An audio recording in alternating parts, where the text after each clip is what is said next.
시청자 여러분 안녕하십니까? 복지TV 뉴스입니다. 신길역에서 휠체어 리프트를 이용하던 한 모 씨가 사망하는 사고가 발생해 안타까움을 자아냈는데요. 이는 이미 예견된 사고였다는 점에서 유가족과 장애계가 손해배상 청구 소송을 제기했습니다. 하세인 기자입니다. 신길역에서 발생한 휠체어 리프트 사고와 관련해 지난 6일 서울 남부지방법원에서 첫 재판이 열렸습니다. 지난해 10월 신길역 1호선에서 5호선으로 환승하기 위해 휠체어 리프트를 이용하려던 한 모 씨가 추락해 사망하는 사고가 발생했습니다. 신길역 환승 구간에는 승강기가 없어 휠체어 리프트를 사용할 수밖에 없는 상황으로 당시 한 씨는 휠체어 리프트를 이용하기 위해 용문 호출 버튼을 누르려고 했습니다. 그러나 버튼이 왼쪽에 위치해 왼팔에 장애가 있던 한 씨는 오른팔로 버튼을 누르려 휠체어 방향을 바꾸던 과정에서 화를 당했고 3개월 뒤인 지난 1월 세상을 떠났습니다. 이에 지난 3월 유가족과 장애계는 서울교통공사에 손해배상 청구와 차별구제 청구 소송을 제기한 바 있습니다. 첫 재판을 앞둔 6일 장애계는 기자회견을 열고 휠체어 리프트의 위험성을 전혀 인지하지 못하고 개선 의지 또한 보이지 않는 서울교통공사에 엄중한 책임을 물어야 한다고 촉구했습니다. 왼팔에 장애가 있는 마이는 오른팔로 누르기 위해 휠체어를 돌리는 과정에서 계단 밑으로 추락한 것입니다. 피고가 최소한의 조치만 하였더라도 이 사고는 발생하지 않았을 것입니다. 휠체어를 이용하는 승객들과 시민단체, 국가인권위 경고에도 불구하고 사고를 사전에 방지할 의무를 이행하지 않은 서울교통공사의 책임을 확실하게 하기 위해 이 소송을 하고 있습니다. 한편 재판부는 이번 사건에 대해 현장 검증을 받아들였으며 일정 조율 뒤 진행할 예정이라고 밝혔습니다. 복지TV 뉴스 하세인입니다. 내가 살고 있는 동네에서 가고 싶은 음식점조차 마음대로 갈 수 없다면 얼마나 불편할까요? 장애인들은 제약된 장소밖에 갈 수 없어 많은 어려움을 겪고 있습니다. 동네 장애인 편의시설 실태를 조건혁 아나운서가 자세히 전합니다. 이제 그나마 좀 갈 수 있는 음식점들을 이제 몇 군데를 알아놨는데 그 중에서도 이제 사장님들이 어쨌든 휠체어를 들어줘야 되니까 항상 저를 휠체어를 따로 들고 들어가고 저를 따로 안고 들어가 주시겠다고 말을 했는데 어쨌든 제가 이제 성인이고 하다 보니까 장애인들의 편의시설 개선을 위한 장애인 아고라가 지난 3일 서울 여의도에 위치한 이름센터에서 열렸습니다. 우리 동네가 불편해요라는 주제로 열린 행사는 실제 생활에서 불편했던 사례와 정책적 문제, 개선 방안 등이 논의됐습니다.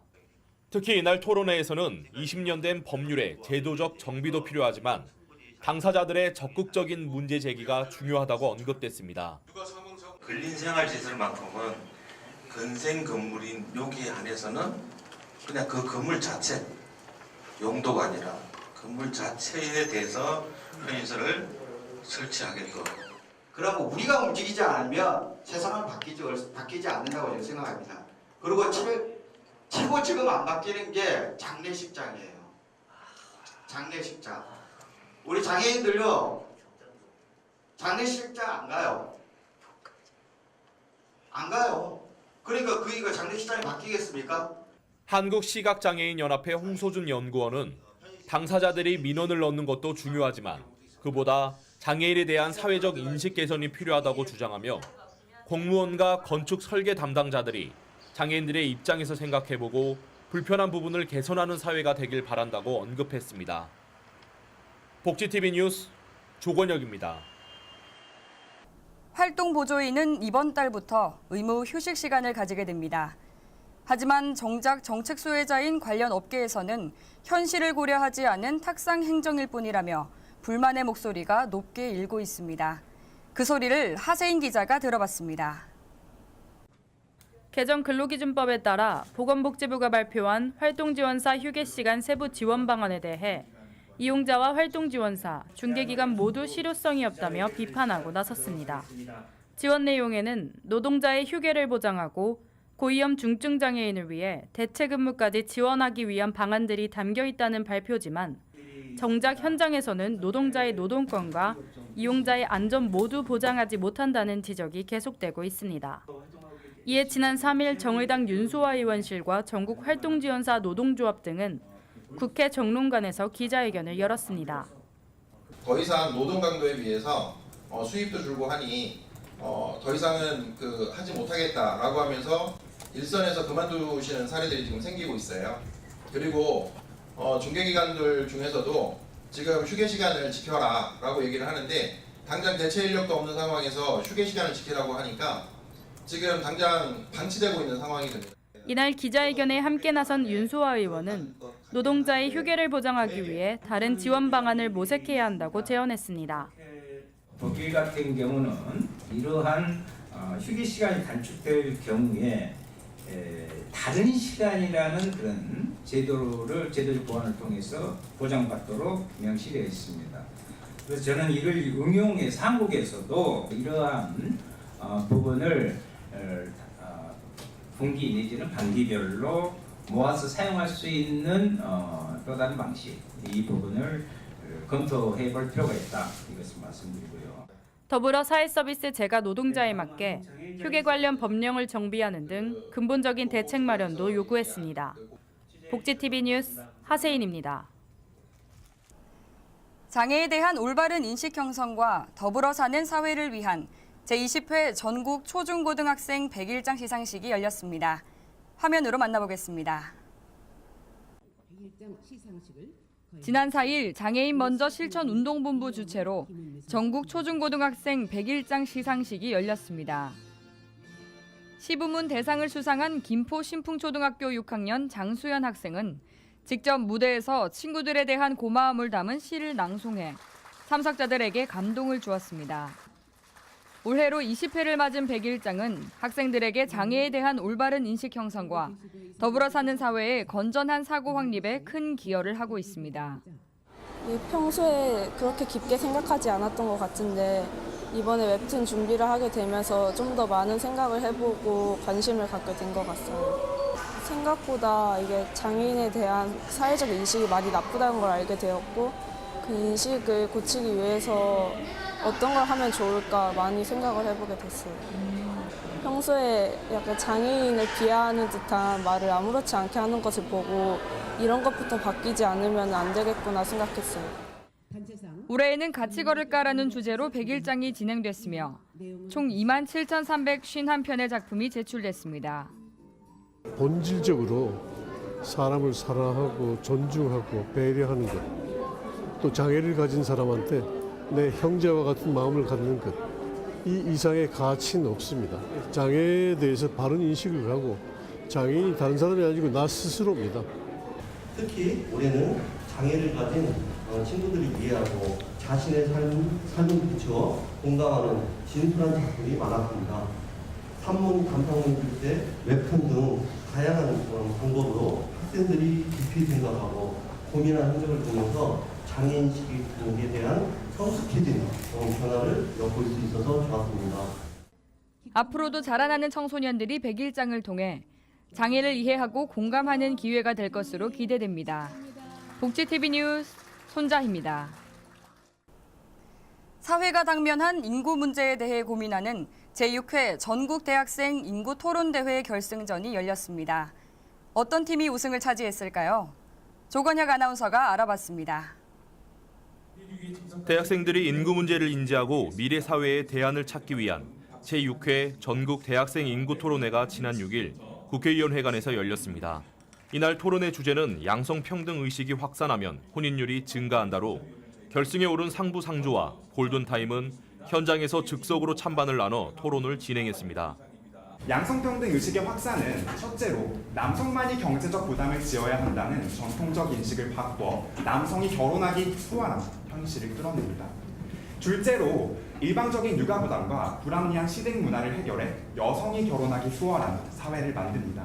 우리 팀은 혼인 기피의 주된 원인이 경제적 부담에 있다는 것과 양성평등 의식의 확산이 곧 혼인율 증가로 직결되지 않는다는 점을 근거로 반대하는 바입니다.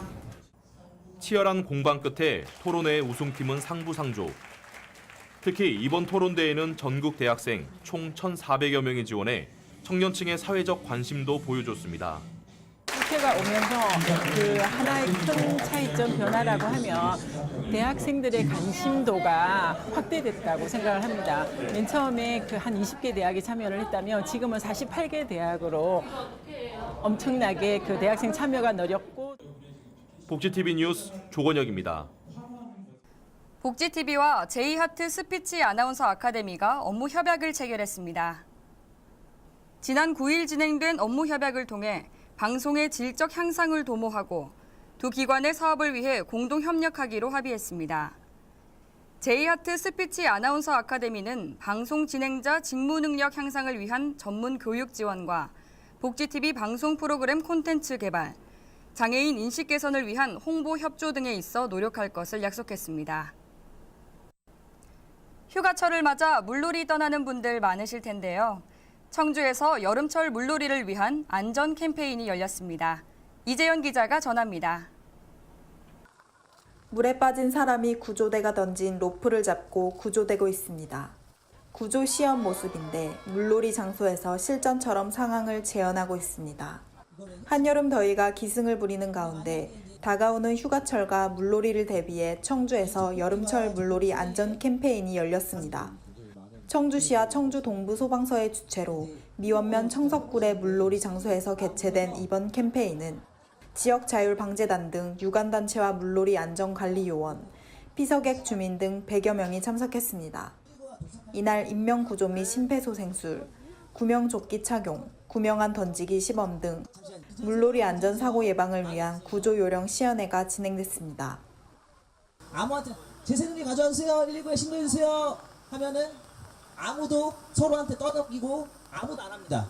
산삼을 정확하게 지목해서 거기 계신 노란색 옷 입은 여자분 119에 신고해 주시고 AED 제세동기 가져와 달라고 말해주세요. 이렇게 정확하게 지목하면서 요청합니다.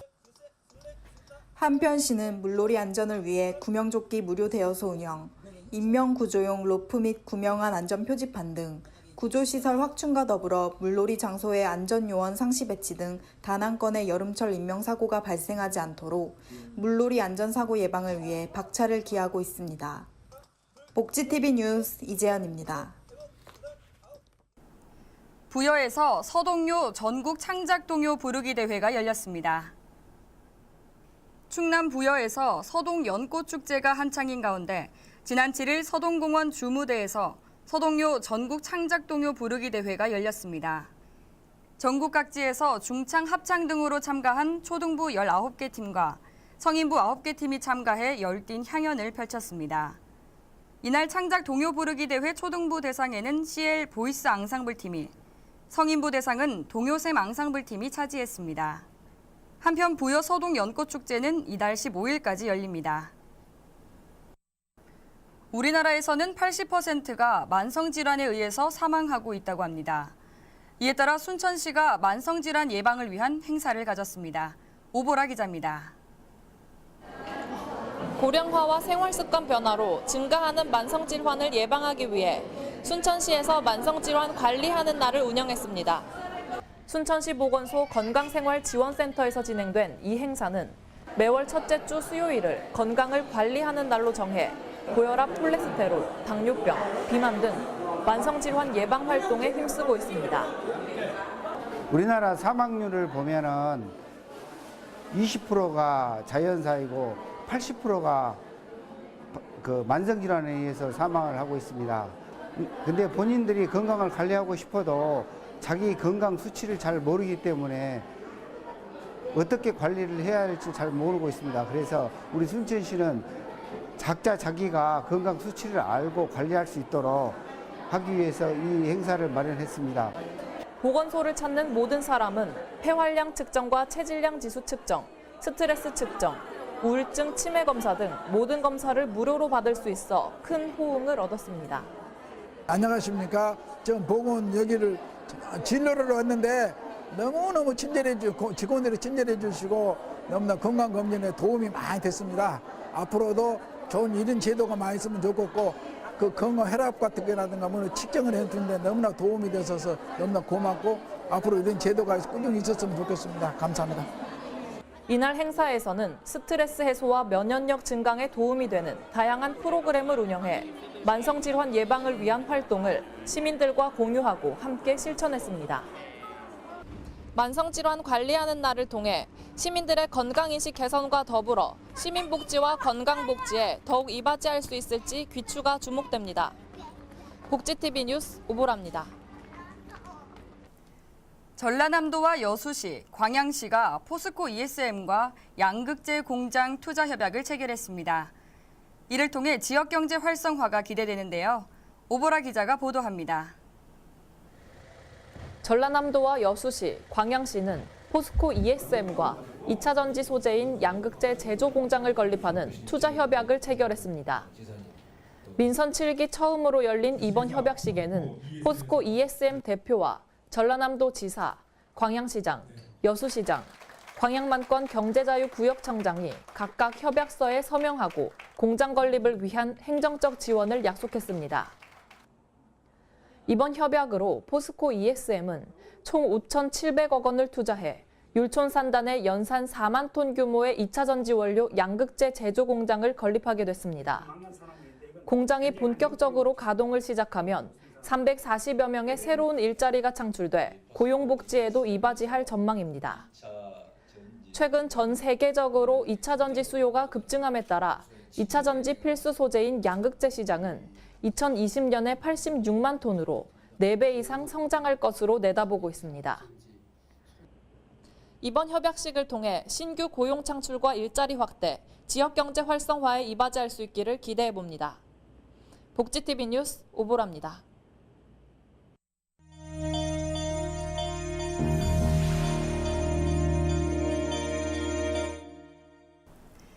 계속해서 간추린 소식 전해드립니다. 장애인 복지카드 6종과 청소년증을 복지로 홈페이지를 통해 온라인으로 재발급 신청할 수 있게 됐습니다. 이를 통해 장애인 복지카드를 재발급받기 위해 직접 읍면동 주민센터를 방문해야 했던 불편함이 감소될 것으로 보입니다. 그러나 온라인을 통한 신규 발급은 불가합니다. 분실이나 훼손, 만료 등의 경우에만 재발급 신청을 할 수 있으며 사진 변경이 필요한 경우에는 대면 확인을 위해 읍면동 주민센터를 방문해야 합니다. 보건복지부와 국립암센터 중앙호스피스센터가 소아청소년 완화의료 시범사업 수행기관 2곳을 선정했습니다. 이번 달 중순부터 서울대학교 병원과 연세대학교 의과대학 세브란스 병원에서 시작합니다. 이번 시범사업에 선정된 2개의 기관에 지원되는 총 사업비는 이번 달부터 오는 12월까지 총 1억 8,200만 원입니다. 복지부는 2019년부터 추가 예산 확보를 통해 시범사업 기관을 지방까지 확대 추진할 계획입니다. 보건복지부가 오는 22일까지 아동수당 사전 신청 사례 공모전 접수를 받습니다. 아동수당을 신청한 국민은 누구나 참여 가능하며 참여 방법은 아동수당 홈페이지 방문 후 이벤트 참여 게시판을 통해 작성하면 됩니다. 참여자 중 무작위 추첨을 통해 총 150명을 선발하고 모바일 상품권을 지급합니다. 당첨자 발표는 오는 8월 14일 아동수당 홈페이지를 통해 공개할 계획입니다. 보성군이 관내 주민들의 건강복지를 위해 심뇌혈관 질환 예방관리 교실을 운영했습니다. 이는 고혈압과 당뇨병, 이상 지질혈증 환자의 자가 관리 능력 향상과 해당 질환의 예방 가능성을 알리기 위해 마련됐습니다. 미국의 한 교사가 장애가 있는 제자를 등에 업고 하이킹 수업을 진행해 감동을 자아내고 있습니다. 미국 일리노이주 시카고에 사는 10살 매기는 뇌성마비로 인해 보행 보조기를 사용하고 있습니다. 그런 매기에게 1박 2일 하이킹 수업 여행은 불가능해 보였는데요. 교사 헬마는 매기와 함께 하이킹을 하기 위해 백팩을 특수 제작해 함께 하이킹을 할 수 있었습니다. 이 밖에 자세한 소식은 웰페어 뉴스 홈페이지와 장애인 신문에서 확인하실 수 있습니다. 워라밸이라는 말 들어보셨나요? 워크라이프 밸런스, 즉 일과 삶의 균형입니다. 20대 구직자들이 생각하는 좋은 일자리 기준에 일과 삶의 균형이 급여를 제치고 1위를 차지했다고 합니다. 하지만 활동보조인들에게 워라밸은 그저 먼 얘기일 뿐인데요. 활동보조인 당사자들의 워라밸을 보장하는 현실성 있는 제도 개선이 이루어지길 바랍니다. 시청해주신 여러분 고맙습니다. 우리 주변에서 일어나는 불공정한 사례부터 억울한 사연, 따뜻한 미담까지 장애인 신문과 웰페어 뉴스 홈페이지를 통해 보다 다양한 소식을 접할 수 있습니다. 시청자 여러분의 제보를 기다립니다. 웰페어 뉴스 홈페이지 또는 전자우편, 전화번호 02-2655-9519로 많은 제보 바랍니다.